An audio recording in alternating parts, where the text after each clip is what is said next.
أصعب شعور مش إنِك تبقي لوحدِك، أصعب شعور إن يكون حواليكِ ناس كتير، وبالرغم من كده أنتِ حاسة إنِك لوحدِك لإن ما حدش حاسس بيكِ، إنِك تفضلي قوية قدام الكل وتداري تعبِك عشان ما حدش ياخد باله، إنِك كل مرة تنكسري وتلمي نفسِك بنفسِك، ويمكن أكتر حاجة ممكن تكون وجعتِك إن الخذلان ييجي من ناس عمرِك ما كنتِ تتخيلي إن ييجي منهم. بس أنا عايزاكِ تعرفي حاجة، مش كل الناس اللي مش فهمتِك كانوا بيقللوا منِّك،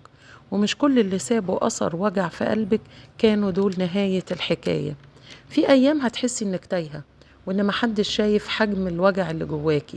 بس صدقيني أنتِ عندِك قوة تقدري تعدّي زي ما عدّيتِ كل اللي فات.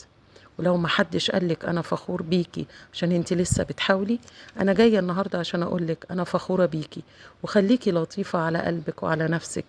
لإنِك تستحقي، أنتِ مش لوحدِك، معاكِ نرمين صفوت لحياة أهدى وأفضل.